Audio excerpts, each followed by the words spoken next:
આપ જોઈ રહ્યા છો સ્પાર્ક ટુડે ન્યૂઝ। ધારી પત્રકાર સંઘની એક અગત્યની બેઠકનું આયોજન કરવામાં આવ્યું છે। ધારી પત્રકાર સંઘની એક મહત્વની બેઠક સર્કિટ હાઉસ ખાતે મળી છે, જ્યાં ધારી પત્રકાર સંઘના વિવિધ હોદ્દેદારો આ મિટિંગમાં ખાસ હાજર રહ્યા છે। મિટિંગનો મુખ્ય હેતુ આવનાર સ્થાનિક સ્વરાજ્યની ચૂંટણી બાબતે પત્રકારોની ભૂમિકા બાબતે ચર્ચા વિચારણા કરવામાં આવી છે। શાસક પક્ષ કે વિરોધ પક્ષ તેમને બાજુએ રાખીને ધારીમાં પડતી વિવિધ મુશ્કેલીઓ બાબતે પણ ચર્ચા હાથ ધરવામાં આવી છે। ધારી પત્રકાર સંઘની એક અગત્યની મિટિંગનું આયોજન આજે સર્કિટ હાઉસે કરવામાં આવ્યું હતું। ખાસ તો જે ચૂંટણી સ્થાનિક સ્વરાજની છે એને લઈને પત્રકારની ભૂમિકા કેવી રીતના આપણે આગળ લઈ જવાની છે અને જે પ્રશ્નો ખરેખર ધારીના છે કેવી રીતના ઉજાગર કરવા એ બાબતે મિટિંગનું ખાસ આયોજન હાથ ધરવામાં આવ્યું હતું। સાથે મિત્રો રણદીપભાઈ, સંજયભાઈ, ભાઈ રહીમભાઈ અને જીતેન્દ્રભાઈ, ટીનુભાઈ લલિયા, ખાસ કરી જયેશભાઈ, પ્રતાપભાઈવાળા સહિતના જે અમારા સદસ્યો છે એ પણ ખાસ હાજર રહ્યા હતા અને ચૂંટણીલક્ષી આ જે મિટિંગ હતી એ સફળતાપૂર્વક પૂર્ણ કરવા આજ રોજ ધારી સર્કિટ હાઉસ ખાતે પત્રકારોની એક ખાસ બેઠક બોલાવવામાં આવી હતી, જેમાં આગામી દિવસોની અંદર તાલુકા પંચાયત તેમજ નગરપાલિકાની ચૂંટણી યોજાઈ રહી છે,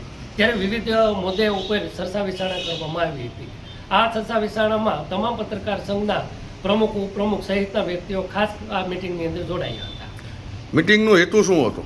મિટિંગનું આગામી દિવસોની અંદર જે ચૂંટણી યોજાવાની છે તેની વિશે લોકોને અમે એવી અપીલ કરવી છે કે પત્રકાર સંઘ હંમેશા પહેલાં પણ અવાજ ઉઠાવતો હતો, આજે પણ અવાજ ઉઠાવી છે, આગામી દિવસોની અંદર પણ અવાજ ઉઠાવી છે, એવી અમે ખાતરી આપવા માટે જ ખાસ બેઠક બોલાવવામાં આવી હતી।